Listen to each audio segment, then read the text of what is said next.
Okay, hi guys. So with PAX over and me back, I was able to come back and fix some of the issues that was in the first beta release, and I hope that everything is now mostly sorted out. There's still a little bit of work to do on some of the menus. For example, in the settings at the moment, if you go to graphics, there's nothing there for you to actually tweak. What I'm going to do is that there have been a lot of people asking me about exactly how to play the game and how to get the most out of it. So what I thought I would do is do a video where I would just do a few missions covering the different mission types and then kind of give you an overview of what to do. So I am going to play it with the Xbox controller, and I'll describe what controls I'm using and the techniques that I use to fly Lunar Flight. So to start off with, I'm going to pick a mission. So we'll pick the missions tab. I've looked at the missions button, and you can see the little green context arrow there, and I pressed Y on the gamepad to select it, and this displays all the missions you can do from this particular base, which is Alpha Base. So if I press left and right on the D-pad, you can see that I can cycle between the missions, and there are 6 missions available, usually 2 of each type. So to start off with, I'm going to do a transport mission. I'll take this one here, which is transport 8,000 cargo to Bravo. Now in the game there are difficulty options. If you come down to settings, go to difficulty, you can see a bunch of check boxes here that you can set. So I'm going to uncheck. Oh, I've accepted the mission, so I'm not actually allowed to modify this at the moment. Or have I? Yes, I have. If you accept the mission, you're not allowed to modify the difficulty settings. So I'll just leave that for now. But basically at the top you can see it says mission reward modifier 70%. When you read the mission description and it tells you how much you will earn, you'll only earn that percentage of the reward. There are several options here. No combat is mainly for multiplayer. It just means you can't be targeted during multiplayer. It can't be used in deathmatch though, but you can have unlimited fuel, be invulnerable. There's an auto leveling feature to level you out.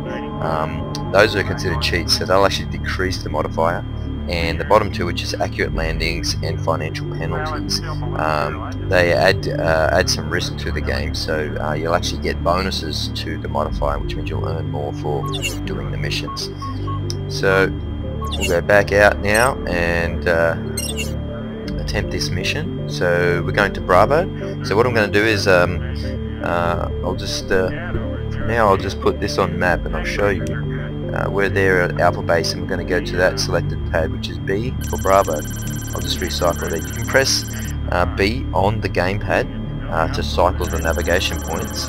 Down between my feet is the heading indicator, which indicates the direction that you need to head to go to that base. If you have if the base you have selected is the one you're at, it'll show the landing indicator. Likewise, as you approach the base that you're flying to, the landing indicator will automatically activate to help you align yourself when you land, which is very important if you have the accurate landings difficulty option enabled. Alright, so let's get going. So what I'm going to do is, the general procedure for this is you look at the weight listed in your cargo hold, and then you also refer to the lift-off power to weight chart. And I don't have any upgrades at the moment, so the power setting that I'll need to use is the base level, and if you look there, it's at 8,000 and come across, it's 55.5. Now that's the value of thrust I need, or the amount of thrust I need to neutralize gravity. So what I tend to do is I preset that, so I'm just squeezing the throttle on with the trigger, the right trigger. It's now set at 55.5.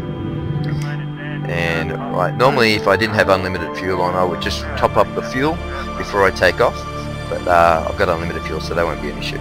So one of the things that you really want to learn to do in Lunar Flight is to learn to use the thrust lock. It can be enabled by using the back button on the Xbox controller or the left control key on the keyboard.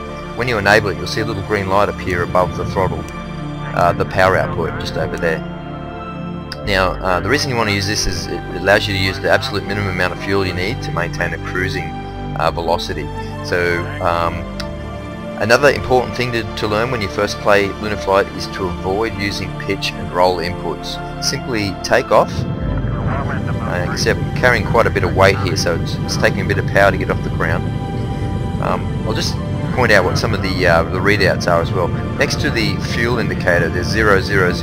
That's actually pitch, yaw, and roll rates in degrees per second. And below that is my vertical velocity, meters per second. So I'm going up now, so it's a positive value. If it was going down, it'd be a negative value. And I'm going to show you a really cool technique that you should always use. So I'm going to just let go of the thrust, actually use the opposite thrust and bring it down. And when it reaches 0, I'm going to enable the thrust lock, and I'll show you how it neutralizes gravity. So I should actually come to a halt and just hover. There you go, 0.1, that's close enough. A little bit over. But you'll see now it's pretty much stabilized. So we're actually just sitting up here hovering in space. Now the next thing I'm going to do is I just have to recenter. There we go. So I'm going to use the shoulder buttons, the bumper buttons on the Xbox controller to yaw. So I'll just start yawing to the right. You'll see over there 3.8. I'm rotating at 3.8 degrees per second. So what I'm going to do is I'm going to rotate around until the heading indicator arrow is pointing towards my targeted destination. So I'll select B. It says it's 709 meters away. So I'm just cancelling out the yaw. Now because I don't have any stabilization upgrades and I am in space, any inputs that I apply I'm going to have some inertia, so it's going to continually drift on those, so you have to be aware of that. Alright, so now we're set up. I can actually see Bravo base off in the distance there. What I'm going to start doing is pushing forward translation, which is the left stick. And if we watch above, this camera up here, which is currently in the VCam mode, is the velocity indicator. So this is showing the actual target for my velocity, or my actual true velocity direction, and it is mirrored as that little circle which you can see just directly in front of me, the smaller circle. So what we want to do is we're going to keep ourselves aligned. Down the bottom there where it says 215, that is my magnitude, that is my combined velocity in all directions. So that's my actual speed if you want to think of it that way.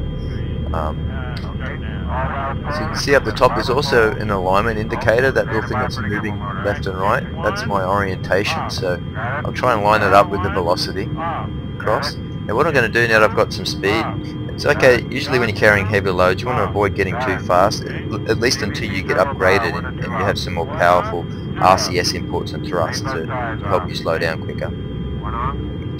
So I'm just building the speed up, again just holding forward. If you look on the top camera, you can cycle this display by pressing Y. It's another context display. You can see the little RCS jets at the back firing and pushing me forward.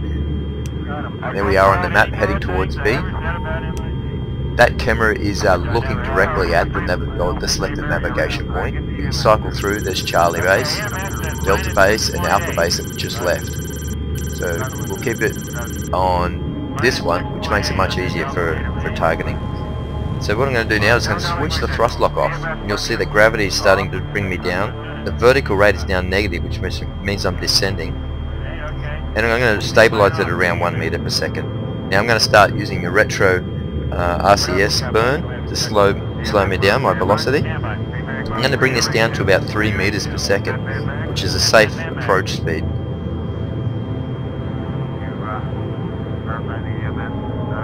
Now what I want to actually do is get this velocity indicator to be over the top of the landing pad, and if I set it up correctly with the thrust lock, I should be able to maintain a constant, almost completely linear path directly at the landing pad.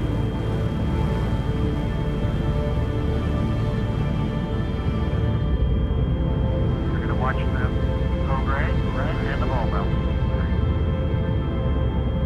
So this is a fairly stable approach. Just correcting my alignment a little bit. 35 seconds. Just keep flying. EMS mode normal. See, all my rotation rates are pretty much zeroed out, so there will be some small amount of drift in there. Likewise, if you want to ensure that you are level, the pitch indicator, which is directly in front of me, I'm just pitching it forward now, backwards and forwards. You want to keep that on 0 to be completely level. It needs to be on 0 for the thrust lock to function as I've described. Okay, I'm starting to get pretty close now, so I'm going to switch off the thrust lock and just squeeze the throttle on. I'm going to bring my vertical descent rate up to about 5.5. About there's pretty good. Pitching over. I'm just going to bring that back. Okay, generally around here I take over manually. So I'm going to just pitch it back a little bit. Use some of that main thruster. Well, that was just the Fraps file kicking over into the next file. So now we can see I'm above the pad, and I can see the landing indicators activated. So I'm just going to drop it down, keeping it level. And you notice that I'm pretty much that entire flight I didn't use pitch or roll. When you become a lot more confident, that's something that you want to do. So now that we're here, the unload button will have been lit up, which means I can activate it. Again, you press the Y button, or you can press the tab key for context actions on the keyboard. So it's activating now, showing it's unloading, and we'll get our mission debriefing. Excellent, complete a transport mission. So it tells us our length of time, the amount of experience we earned, any bonuses that we earned as well. So we press A to close that, and I think that's a pretty good coverage of most of the fundamentals that you'll need to be able to fly in Lunar Flight. There'll be some new updates coming out soon, just not a lot of significant features, but just fleshing out some more of the UI and things that are yet to be completed. Okay, I hope you've enjoyed this video, and thanks for playing Lunar Flight.